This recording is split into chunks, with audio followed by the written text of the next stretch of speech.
Kunci jawaban tema 6 kelas 4 halaman 103, 104, 105, 106. Hai adik-adik, jumpa lagi dalam pembahasan buku tematik tema 6 kelas 4 yang berjudul Cita-citaku. Subtemanya Hebatnya Cita-citaku. Pada halaman 103, ayo berdiskusi. Penulis cerita anak mempunyai peran yang sangat penting bagi pendidikan anak. Berikut ini adalah beberapa peran mereka. Nah, sekarang tahukah kamu peran lain seorang penulis cerita anak yang kamu ketahui? Peran lain seorang penulis cerita anak adalah memicu anak berimajinasi, membangun semangat anak, mendidik anak aktif dan kreatif, dan memudahkan anak untuk fokus. Kemudian, apakah manfaat membaca buku cerita anak untukmu? Manfaat membaca buku cerita anak adalah dapat meningkatkan kemampuan berbahasa, melatih daya ingat, mengenal hal-hal baru, dan dapat mengembangkan daya imajinasi anak. Selanjutnya, apakah manfaat membaca untukmu? Manfaat baca untukmu: dengan membaca kita mendapatkan ilmu, menambah wawasan, meningkatkan pemahaman, melatih kemampuan berpikir, dan dapat meningkatkan konsentrasi. Selanjutnya, ayo mencoba. Saatnya untukmu memulai membuat puisi tentang cita-cita. Untuk itu, lakukan hal-hal berikut. 1. Bayangkan cita-citamu. Lalu ceritakan kehebatan cita-citamu tersebut. Ceritakan bagaimana cita-citamu akan berguna bagi orang lain di sekitarmu. 2. Buatlah beberapa kata kunci dari setiap gagasan yang kamu miliki. 3. Rangkailah gagasan-gagasan tersebut sehingga menjadi puisi yang utuh. 4. Pilihlah kata-kata yang memiliki rima hampir serupa. 5. Tuliskan puisimu di dalam buku catatanmu. 6. Bacakan puisimu kepada teman sebangkumu. 7. Tukarkan puisimu dengan puisi milik teman sebangkumu. 8. Cobalah untuk menuliskan makna puisi-puisi temanmu di dalam sebuah paragraf. Tuliskan makna puisi temanmu di tempat yang telah disediakan. Kemudian 9. Bacakan makna puisi milik temanmu dan berdiskusilah. Nah, seperti ini. Judul puisi: Guruku. Pengarangnya muridmu. Guruku, kau selalu sabar dalam mengajari kami. Kau ajarkan ilmu dengan ikhlas, dengan telaten mengajari dan membimbing kami. Oh guruku, pantaslah dirimu disebut sebagai pahlawan tanpa tanda jasa.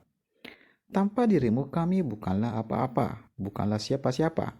Jasamu tak akan kulupakan. Terima kasih guru. Hanya itu yang mampu kuucapkan. Maknanya, jangan pernah melupakan jasa seorang guru yang telah mendidik kita.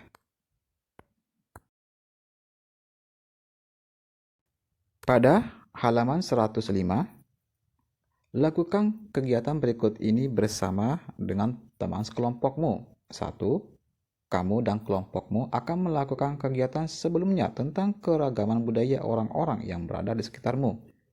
Sebelumnya, kamu dan kelompokmu mencari tahu keragaman rumah adat yang berasal dari suku-suku yang berbeda. Kali ini, kamu akan menggali lebih dalam tentang bahasa daerah dan makanan khas mereka. Kamu akan menuangkannya dalam bentuk poster. 2. Siapkan sebuah kertas ukuran A3. Kamu dapat juga menggunakan sebuah kertas kertas dengan ukuran yang sama. 3. Buatlah daftar makanan khas Nusantara yang sudah pernah kalian nikmati sebelumnya. Jelaskan dan cari tahu bahan-bahan yang digunakan. 4. Buat juga daftar makanan khas Nusantara yang ingin kamu nikmati. Jelaskan berasal dari daerah mana dan alasan mengapa kamu ingin mencobanya. 5. Pada bagian lain dari postermu, siapkan 1 atau 2 kalimat sederhana dalam bahasa Indonesia. Misalnya, siapa namamu? Lalu carilah makna yang sama dalam berbagai bahasa daerah di Nusantara. Pilihlah paling banyak 5 bahasa daerah. 6. Menggunakan contoh berikut ini untuk membantumu. 7. Tuliskan semua manfaat yang kamu dapatkan dengan mempelajari bahasa daerah dan makanan khas daerah Nusantara. 8. Jelaskan dan presentasikan hasil pekerjaan kelompokmu di depan kelas dengan percaya diri. Nah, sekarang pada halaman 106, bahasa daerah di Nusantara. Ya, misalnya bahasa daerah di Nusantara. Siapa namamu? Sinten nami panjenengan? Ini bahasa Jawa. Sire pasengane, bahasa Bali. Sia naum awak, bahasa Padang. Saha namina, bahasa Sunda. Nah, makanannya, nama mie Aceh, asal dari Aceh. Keunikan mie Aceh adalah bahan tambahan yang digunakan yaitu daging sapi, daging kambing, atau masakan laut. Pada umumnya masakan mie yang ada di Indonesia banyak menggunakan daging ayam sebagai bahan tambahan dalam penyajian mie-nya. Selain itu, kuah yang digunakan adalah kuah sejenis kari yang kental dan gurih. Kemudian makanan selanjutnya yaitu ayam betutu, asalnya Bali.